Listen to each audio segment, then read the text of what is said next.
우리 계속해서 우리 마태복음의 말씀, 산상보훈의 말씀을 통해서 여러분과 함께 말씀의 은혜를 나누고자 합니다. 지난주 말씀에 계속해서 이어지는 말씀입니다. 하나님 나라의 백성의 삶 두 번째 말씀으로 여러분과 함께 은혜를 나누고자 합니다. 성경의 말씀을 보시면 오늘 우리 인생을 향한 하나님의 두 가지의 명령이 있는 것을 봅니다. 크게 하나님께서 우리에게 주신 어떤 율법이나 명령은 두 가지로 이야기할 수 있어요. 하나는 뭐냐면 긍정명령, 뭐뭐 해라 라고 말씀하신 긍정명령이 있고, 또 하나는 뭐뭐 하지 말라라는 부정명령이 있습니다. 그래서 유대인들은 이제 창세기, 출애굽기, 레위기, 민수기, 신명기를 이제 토라라고 하는데요. 그 토라 안에 613개의 율법이 있다라고 이야기를 합니다. 그래서 이 613개의 율법을 어려서부터 배우고 익히고 또 암송하고 이렇게 합니다. 그 613개의 율법 가운데는 무엇을 하지 말라라는 부정명령이 있는데, 그 부정명령이 365개가 있고요. 무엇을 해야 한다라고 말씀하는 긍정명령이 248개가 있습니다. 이것을 최초로 분류한 사람이 우리 중세시대에 유대의 저명한 랍비, 사상가로 알려진 마이모니테스라고 하는 그 분이 그것을 그렇게 나눴어요. 그래서 부정명령이 365개, 긍정명령이 248개. 또 그분은 이제 뭐라고 이야기하시냐면, 이제 우리 몸을 이루는 뼈 마디의 수가 학자들은 좀 다르다고 이야기합니다만, 그분은 248개의 뼈로 우리 몸이 구성되어 있다라고 이야기를 합니다. 그러면서 여러분 뭐예요? 248개는 사람의 어떠한 몸을 이루는 뼈의 개수를 이야기하고, 365는 뭡니까? 1년을 이야기하는 거죠. 1년은 365일이잖아요. 그래서 248개의 뼈를 가지고 사는 사람이라면 매일매일 1년 365일 꼭 지키면서 살아가야 할 말씀이 바로 하나님의 율법의 말씀이다. 그런 이제 정의를, 율법에 대한 정의를 내리게 됩니다. 하라 하신 명령이 있고 하지 말라 하신 명령이 있어요. 여러분, 우리는 이 명령대로, 또 하나님께서 우리에게 말씀하신 이 말씀대로 우리의 삶을 살아가야 할 줄 믿습니다. 그것이 여러분, 우리가 이 땅에서 하나님 안에서 복을 누리는 삶을 살아가는 것이고, 또 하나님이 주시는 은혜를 누리는 축복의 삶을 살아가게 되는 비결이라는 것이죠. 또 여러분의 인생을 좀 더 행복하게 살아갈 수 있는 비결인 줄을 믿으시기를 바랍니다. 성경은 우리에게 분명하게 말씀합니다. 하나님 말씀대로 살면 하나님 말씀대로 복을 받는다. 신명기 5장 10절에 보니까 나를 사랑하고 내 계명을 지키는 자에게는 천대까지 은혜를 베푸느니라. 할렐루야. 하나님을 사랑하고 하나님의 말씀과 계명을 지키는 자는 천대까지 하나님께서 은혜를 주신다고 말씀하고 있어요. 또 신명기 7장 9절로 11절에 보니까 그런즉 너는 알라 오직 내 하나님 여호와는 하나님이시요 신실한 하나님이시라.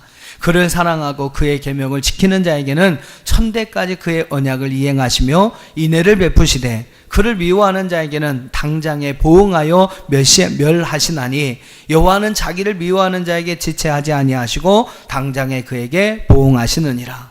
그런즉 너는 오늘 내가 내게 명하는 명령과 규례와 법도를 지켜 행할지니라. 하나님의 여러분 말씀을 지키는 자에겐 복이 있고, 하나님 말씀대로 살지 못하는 자에게는 하나님께서 당장에 보응을 하신다라고 이야기를 합니다. 신약에도 여러분 비슷한 말씀이 있어요. 요한복음 14장 21절에 우리 한번 같이 화면 보시면서 읽어보시죠. 시작. 나의 계명을 지키는 자라야 나를 사랑하는 자니 나를 사랑하는 자는 내 아버지께 사랑을 받을 것이요 나도 그를 사랑하여 그에게 나를 나타내리라. 할렐루야.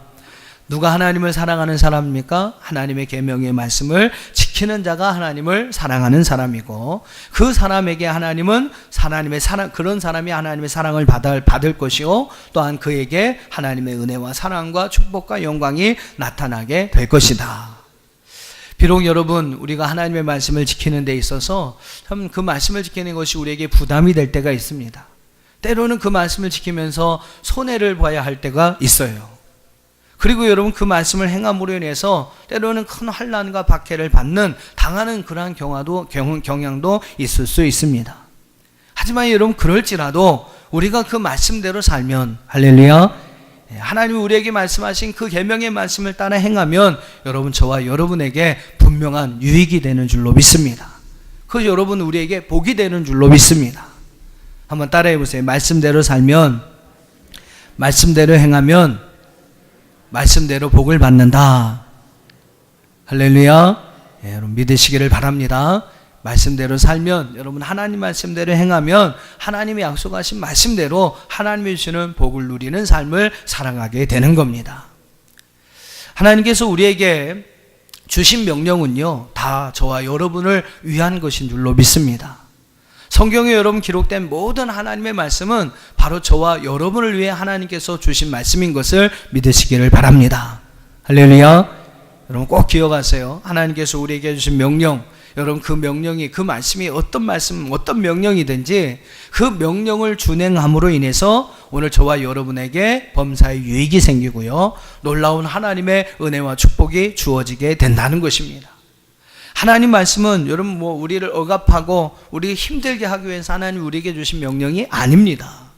바로 저와 여러분을 위해서, 저와 여러분의 행복을 위해서, 저와 여러분의 영원한 생명을 위해서, 저와 여러분의 축복을 위해서 하나님께서 우리에게 주신 말씀이라는 거죠.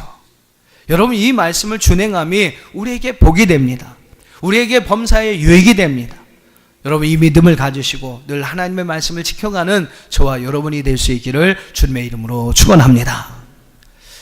솔직히 저희가 이 산상보훈의 말씀을 함께 살펴보고 있습니다만, 이 산상보훈의 말씀을 통해서 우리에게 주신 예수님의 말씀이 어떻게 보면 우리 그리스도인들에게 참 부담이 되는 말씀들이 많이 있습니다. 그 말씀을 지킨다는 것이 여러분 결코 쉬운 일은 아니에요. 근데 여러분 그럼에도 불구하고 우리가 그 말씀을 듣고 그 말씀대로 행해야 하는 분명한 이유가 있습니다. 그것은 여러분 다른 게 아니에요. 바로 여러분 자신을 위해서라는 겁니다. 우리의 행복을 위해서, 또 하나님께서 우리에게 주실 은혜와 영광과 축복을 위해서 하나님 바로 저와 여러분에게 이 말씀을 주신 것을 믿습니다. 그러니까 여러분 이 말씀을 지키면 그 누구도 아닌 바로 저와 여러분에게 유익이 됩니다. 또 저와 여러분에게 복이 되는 말씀이라는 것이죠. 그렇기 때문에 여러분 우리는 이 말씀을 듣고 이 말씀대로 살아야 할, 이 말씀을 지켜야 할 분명한 이유가 있다는 것입니다. 지난주에도 이제 그런 말씀을 드렸죠. 이제 마태복음 5장 21절 이후의 말씀부터는 이제 예수님께서 이 산상보훈의 말씀을 통해서 하나님 나라의 백성으로서 우리가 이 땅에서 어떠한 삶을 살아가야 하는지, 그거에 대해서 여러분 말씀하고 있는 것이 마태복음 5장 21절 이하의 말씀이에요. 비록 우리는 이 땅에서 발을 붙이고 살아가지만 하나님 나라의 백성인 것을 여러분 꼭 기억하시기를 바랍니다. 하나님 비록 이 땅에서 우리가 살지만 하나님 나라의 백성으로서 우리가 어떠한 삶을 이 땅에서 살아가야 하는지에 대해서 우리에게 말씀하여 주고 계십니다.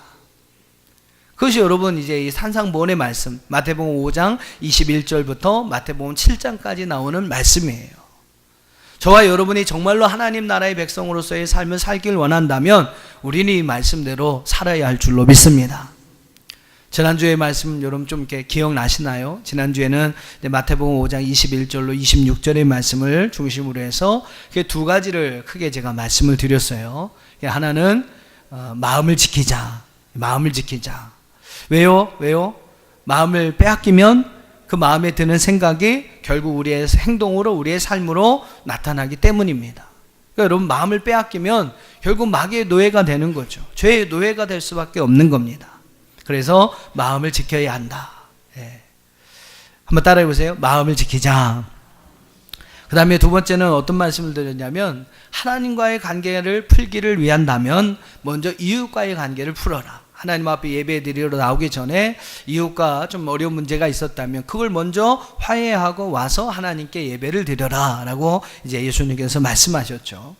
하나님은 이웃과의 관계를 풀고 하나님 앞에 나오라고 말씀하셨습니다. 그러기 위해서 우리가 해야 할 일이 있다고 그랬죠. 하나님 나라의 백성으로서 그러한 하나님과의 바른 관계 유지를 위해서 우리가 해야 할 일이 있는데, 네가 먼저 화해하고 네가 먼저 용서해 주어라, 그런 말씀을 드렸습니다. 그러니까 상대방이 네가 먼저 해라 요구하기 전에 우리가 여러분 하나님 나라의 백성이라면, 하나님 나라의 어떤 백성으로서의 삶을 살아가는 사람이라면 그들보다 조금 더 난 사람이 되기 위해서는요, 우리가 먼저 하라는 거예요. 먼저 화해를 청하고 우리가 먼저 용서를 청하는 그런 삶을 살아라. 그래서 사람과의 관계를 풀고 더 나와서 하나님과의 관계를 풀어가라. 한번 따라해 보세요. 땅에도 풀면 하늘에서도 풀립니다. 그러니까 먼저 여러분 하나님 앞에 우리가 나오기 전에 땅에 있는 문제들, 사람과의 관계들을 풀고 하나님 앞에 나와서 하나님과의 관계를 풀어가라. 이게 이제 두 번째 교훈의 말씀이었어요. 자, 한번 여러분 그 말씀들을 좀 머리에 잘 되새기셨으면 좋겠고요. 자, 오늘은 과연 본문의 말씀을 통해서 예수님은 무슨 말씀, 무슨 명령을 우리에게 주고 계시는 것일까? 오늘 본문의 말씀 마태복음 5장 27절로 32절 말씀 속에서 예수님이 계속해서 하나님 나라의 백성으로서 우리가 어떤 삶을 살아가야 할지에 대해서 말씀하십니다. 자, 세 가지로 나눠서 우리가 함께 살펴볼 텐데요. 먼저 27절, 28절을 한번 읽어보겠습니다. 27절, 28절 같이 읽습니다. 시작.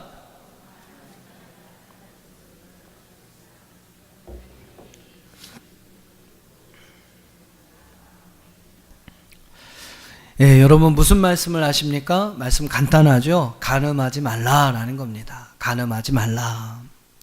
간음하는 마음으로도 간음하지 말고 여러분 어떤 정말 몸으로도 행함으로도 간음하지 말라. 그게 여러분 예수님의 말씀이에요.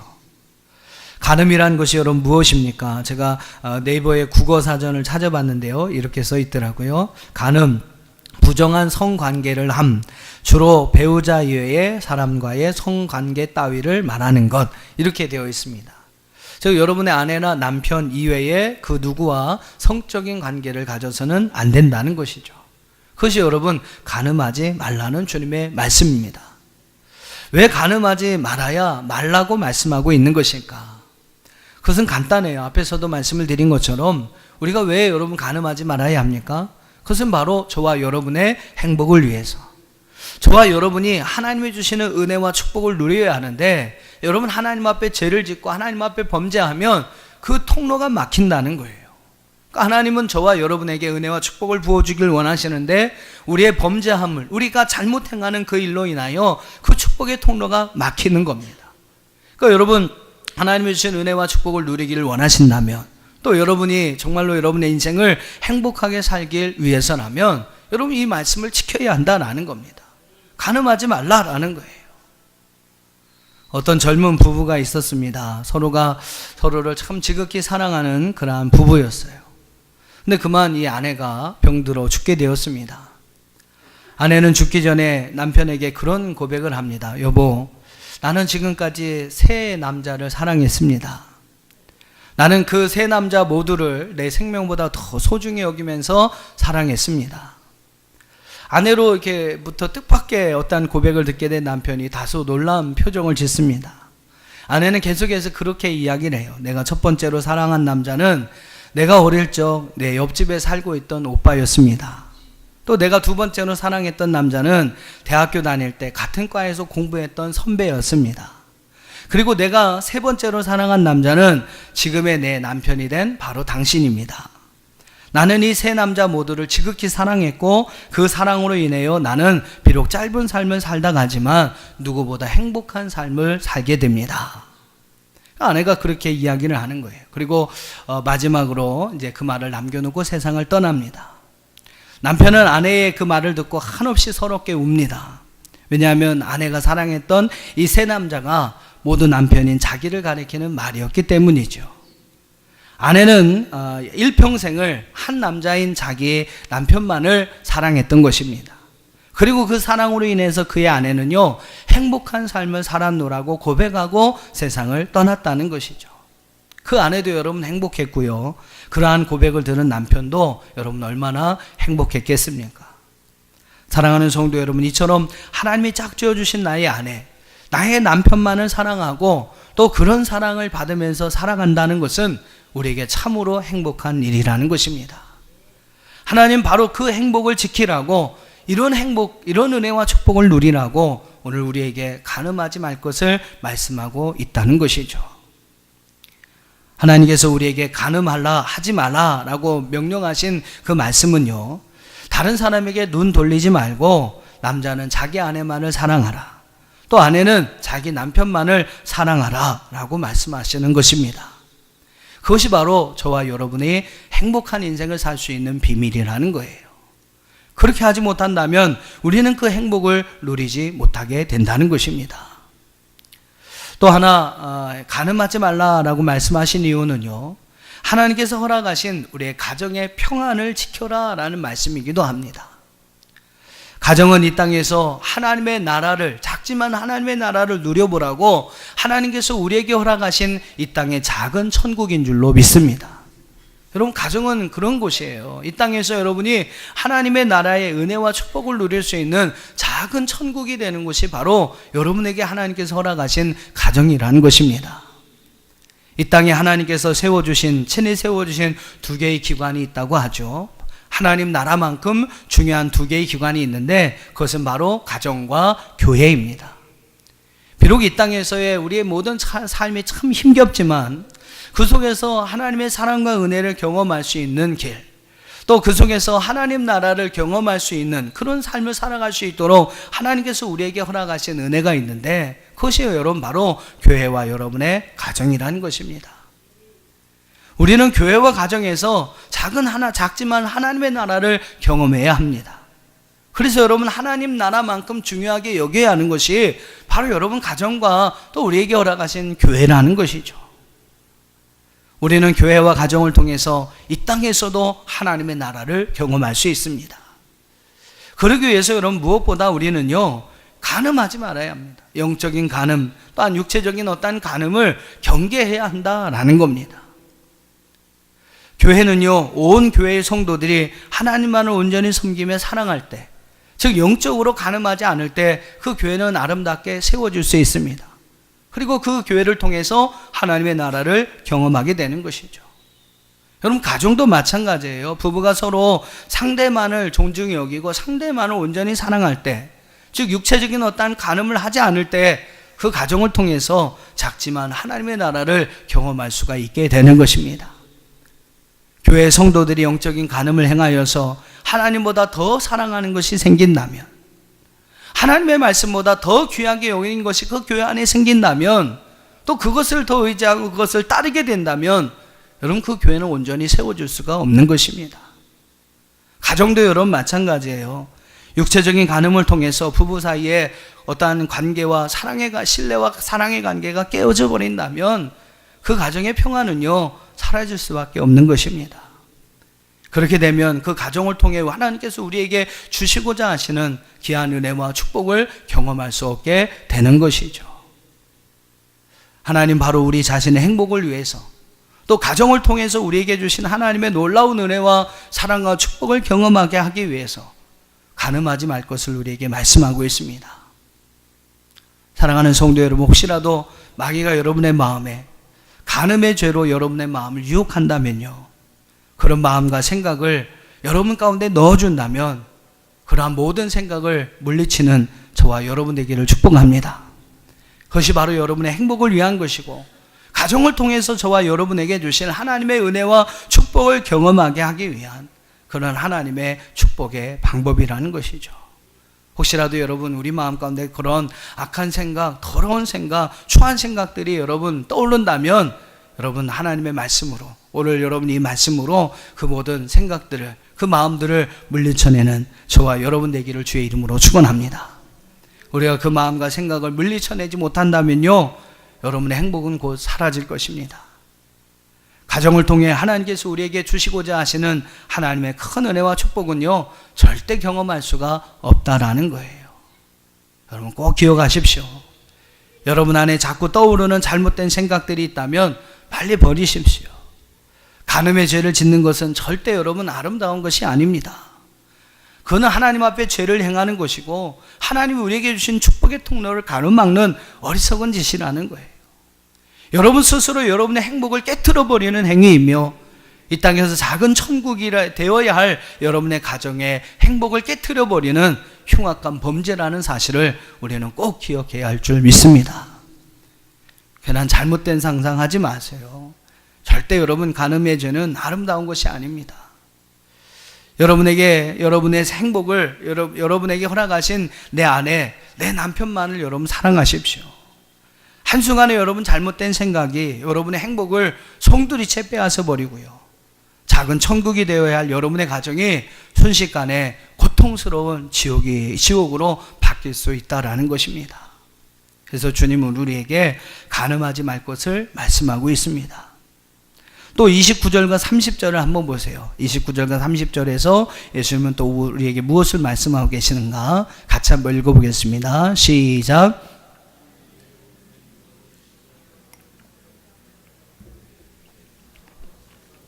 온몸이 지옥에 던져지지 않는 것이 유익하며 또한 만일 내 오른손이 너를 실족하게 하거든 찍어내버리라. 내 백체 중 하나가 없어지고 온몸이 지옥에 던져지지 않는 것이 유익하니라. 시골에 도박을 아주 심하게 해서 아주 패가 망신한 한 사람 청년이 있었습니다. 그는 이제 다시는 자기는 노름을 안 하겠노라고 결심을 하고 자기의 손을 작도로 잘라버렸어요. 대단한 여러분 결심 아닙니까? 근데 여러분 얼마 못 가서요, 그는 발가락으로 화투를 치기 시작했다고 합니다. 사랑하는 성도 여러분, 무슨 이야기입니까? 죄의 습관이 이렇게 여러분 무섭다는 것을 우리에게 이야기하는 거예요. 29절과 여러분 30절의 이 말씀은 문자적으로 여러분 해석해서 실제로 여러분 눈을 빼버리고 그리고 손을 찍어 내어버리라는 그런 말씀은 아닙니다. 이 말씀에서 여러분 예수님께서 강조하시고자 하신 말씀은 죄에 대하여 우리는 그만큼 철저해야 한다라는 거예요. 죄의 여러분 요구에 대해서, 여러분 죄의 유혹에 대해서 우리는 그만큼 철저하게 그것을 거부해야 한다라는 이야기입니다. 죄를 행하는 것이 그만큼 무서운 결과를 가져온다는 사실을 우리에게 뼈저리 기억하게 하기 위해서 예수님께서 이렇게 말씀하고 있는 거예요. 죄를 행했을 때 그 죄의 결과가 여러분 끔찍한 것이라는 사실을 예수님은 강조하면서 우리 29절과 30절의 말씀을 우리에게 이야기하는 겁니다. 바로 앞에서 여러분 그런 말씀을 드렸습니다만 손으로 화투를 치다 안 되니까 잘라버렸어요. 또 이번에 발가락으로 또 치는 겁니다. 그래서 이번에는 또 발가락을 잘라냈어요. 그렇다고 여러분 이 사람이 도박을 안 하겠습니까? 도박에 대한 죄의 요구가 얼마나 무서운 것인지를 그가 깨닫지 못한다면요, 그는 절대로 어떠한 방법으로도 또다시 도박하는 길로 돌아서게 될 것입니다. 그럼 여러분 어떻겠습니까? 그럼 그럴 때마다 여러분 육체를 다 잘라내 버리겠습니까? 불가능한 이야기죠.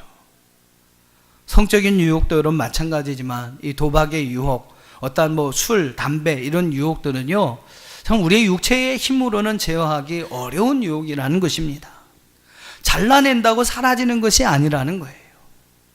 육체의 여러분 힘으로 그런 것들을 제어하기를 원한다면 우리의 몸이 다 잘라나가도 안 된다는 것입니다. 그럼 여러분 어떻게 해야 합니까? 성경은 그 방법을 우리에게 제시합니다. 한 가지 방법을 이야기해요. 바로 성령으로 거듭나라는 것입니다. 할렐루야.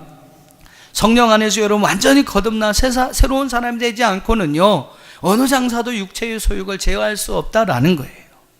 그래서 사도 바울은 에베소 5장 18절에서 이렇게 이야기합니다. 술 취하지 말라, 이는 방탕한 것이다. 술 취한 것이 방탕한 것이니 이걸 행하지 말라라고 말씀하신 것이 아니라 뭐라고 이야기하냐면, 이는 방탕한 것이니 오직 성령으로 충만을 받으라. 오직 성령으로 충만함을 받으라. 술 취함, 이 방탕한 것을 이길 수 있는 힘은요, 오직 성령으로 충만해지는 길밖에 없다라는 것입니다. 그것이 여러분 사도 바울이 우리에게 제시하는 유일한, 어떻게 보면 우리 육체적인 소욕을 이길 수 있는 유일한 방법이라는 거예요. 술 취하지 말라, 이는 방탕한 것이니 오직 성령의 충만함을 받으라. 우리의 힘으로는 안 된다는 겁니다. 우리의 능력으로는 안 된다는 거예요. 오직 여러분 성령의 힘으로만 우리는 죄를 이기고 거룩한 삶, 성결한 삶을 살아갈 수 있다는 것입니다. 사랑하는 성도 여러분, 오직 성령의 충만함을 받으셔서 여러분 안에 있는 죄의 모든 소욕을 이겨가시기를 주님의 이름으로 축원합니다. 자, 마지막으로 31절과 32절을 보겠습니다. 또 어떤 말씀을 예수님께서 우리에게 요구하시는가? 31절, 32절 같이 읽습니다. 시작.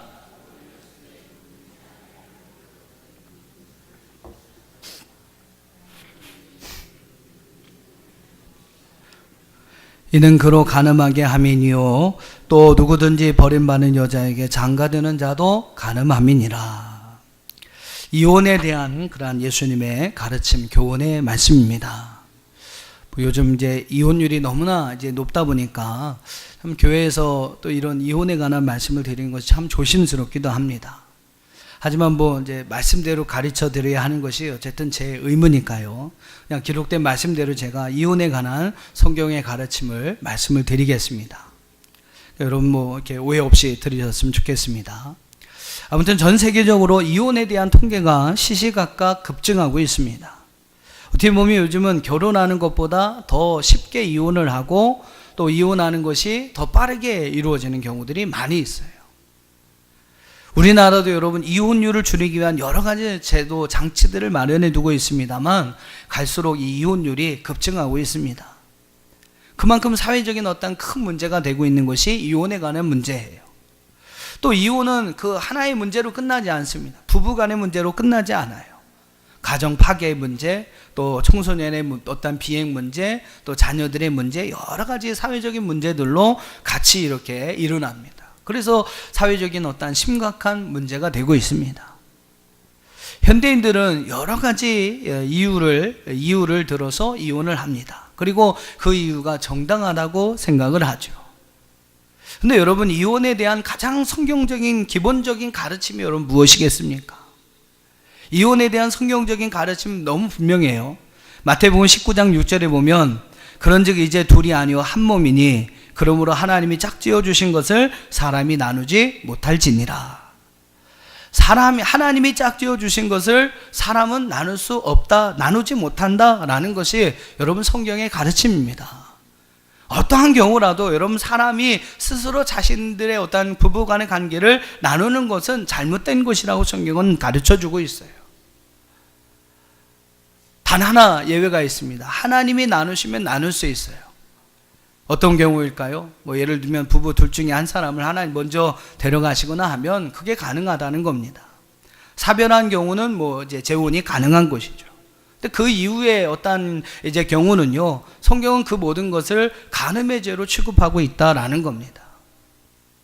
자기들끼리 나눴다고 해서 나눠지는 것이 부부간의 관계가 아니라는 거예요.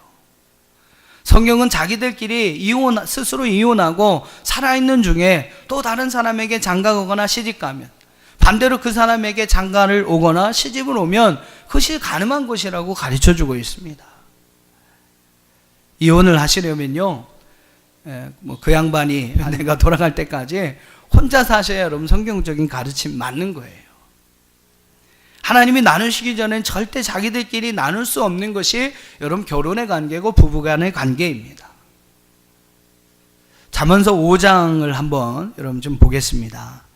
성경을 갖고 오신 분들은 한번 좀 봐보세요. 잠언서 5장 15절 이하의 말씀 보면 아내와 음란한 여인에 관한 그러한 교훈들이 나오고 있습니다. 또 잠언에서 또 중요한 그 주제 가운데 말씀 가운데 하나인데요. 한번 잠언서 5장 15절을 좀 여러분 같이 한번 읽어보겠습니다. 잠언서 5장 15절 같이 읽어보시죠. 시작. 너는 내 우물에서 물을 마시며 내 샘에서 흐르는 물을 마시라. 여기서 우물과 샘은 자기의 아내를 상징합니다. 물과 샘은 우리에게 생명을 주는 근원이 되죠. 즉 남편에게 아내는요, 뭐 반대로 아내에게 남편은 그에게 생명을 주는 근원이 된다는 이야기예요. 그게 이제 5장 15절에 나오는 말씀입니다. 그래서 여러분 생명을 주는 근원이 되기 때문에 17절 이하의 말씀 보세요. 5장 17절 이하의 말씀 보면 생명을 주는 근원이 되기 때문에 그 물이 내게만 있게 하고 타인과 더불어 그것을 나누지 말라라고 이야기합니다. 또 18절에는 그 샘으로 복되게 하고 내가 젊어서 취한 그 아내로 그 아내만으로 즐거워하라라고 이야기를 합니다. 그는 사랑스러운 암사슴과 같고 아름다운 암노루 같으니 너는 그의 품을 항상 족하게 여기며 그의 사랑을 항상 연모하라라고 말씀하고 있습니다. 이게 여러분 아내, 뭐 반대로 얘기하면 남편에 대한 그러한 이제 마음이에요. 우리에게 생명을 주는 근원이 되는 것이 남편과 아내이다. 그래서 여러분 그것으로만 만족하고 그것으로만 즐거움을 취하라라고 이야기를 합니다. 반면에 잠언서 5장 20절을 한번 보세요. 이어질 말씀 20절 보면 내 아들아 어찌하여 음녀를 연모하겠으며 어찌하여 이방 계집의 가슴을 안겠느냐. 성경은 아내 이외의 모든 여자는 음녀라고 이야기를 합니다. 아내를 버리고 음녀를 연모하는 자는 어떻게 됩니까? 아내 이외에 다른 이방 계집의 가슴에 안기면 어떻게 돼요? 한번 2장으로 가보세요. 잠언서 2장. 잠언 2장 16절로 19절 말씀 보면, 잠언 2장 16절로 19절 보면, 지혜가 또 너를 음녀에게서 말로 호리는 이방 계집에게서 구원하리니 그는 젊은 시절에 짝을 버리고 그의 하나님의 언약을 잊어버린 자라. 그의 집은 사망으로 그의 길은 수올로 기울어졌나니 누구든지 그에게로 가는 자는 돌아오지 못하며 또 생명길을 얻지 못하느니라. 지혜가 없어서요, 음녀에게 말로 호리는 이방 계집에게 빠지는 사람은요, 자신의 짝도 버리게 되고 하나님의 어떠한 언약을 잊어버리게 되고, 음녀에게로 가는 자는 결국 사망으로 수올로 기울어지게 된다. 생명길을 얻지 못한다라고 이야기를 합니다. 한마디로 생명을 얻지 못한다라고 이야기를 합니다. 음녀를 연모하는 자는, 이방 계집의 가슴에 안기는 자는 사망으로 수올에 옮겨지고요, 사망과 수올로 옮겨지게 되고 결국 생명의 길을 가지 못한다. 이게 여러분 성경의 가르침이에요. 남편분들 한번 따라해 보세요. 남편분들만. 아내는, 좀 크게 하십시오. 아내는 생명을 주는 나의 근원이다. 네, 크게 하세요. 다시 한번. 아내 외에 다른 여자는 사망으로 수올로 떨어뜨리는 구덩이다. 이게 제 얘기가 아니고 여러분 성경에서 잠언서에서 우리에게 말씀하는 내용의 교훈입니다. 아내는 생명의 길, 그 밖에 여자들은 음부의 길이 된다고 성경은 분명히 우리에게 가르쳐주고 있어요. 그러니까 아내 외에 여자 보기를 어떻게, 아내 외에 여자는 여자 보기를 어떻게 해야 되냐면, 황금은 보기를 돌같이 해야 되고 다른 여자는요, 지옥을 보듯 해야 합니다. 지옥을 보듯 해야 합니다. 성경의 가르침이에요. 여자분들 웃으시는데 거꾸로 얘기하면 여자분들도 마찬가지입니다. 아내는 남편에게만 속한 존재입니다. 남편에게 아내란 세상에서 유일한 여자가 되어야 합니다. 중요해요. 여러분, 남편에게 아내란 세상에서 유일한 여자가 되어야 합니다. 남편도 여러분 마찬가지겠죠. 남편도 아내에게만 속해 있는 존재라는 거예요. 성경의 가르침입니다. 아내에게 여러분 남편이란 세상에서 유일한 남자라는 것입니다. 이것이 여러분 부부간의 관계에 대한 성경적인 가르침이에요. 평생을 한 여자로 만족하며 살아가야 하는 것, 평생 한 남자로 기뻐하며 살아가야 하는 것, 여러분 그것이 바로 여러분의 행복이고 하나님이 주신 은혜와 축복의 통로라는 사실입니다. 그러니까 여러분 이렇게 살아가는 것이 우리의 행복을 위해, 또 여러분 가정을 통해 주시는 은혜와 축복을 누리기 위한 방법이 된다는 것입니다. 오늘 이 말씀을 실천하는 삶을 통해 여러분의 인생이 정말로 하나님 안에 행복한 인생이 되기를 축복합니다. 또한 하나님께서 작은 천국을 경험하게 하시려고 우리에게 주신 그 가정들을 여러분 아름답게 세워갈 수 있는 저와 여러분이 되어줄 수 있기를, 또 하나님은 우리에게 축복을 주기를 원하세요. 은혜를 부어주기를 원하세요. 그 여러분 축복의 통로를 여는 저와 여러분이 되어줄 수 있기를 주님의 이름으로 축원합니다. 다 같이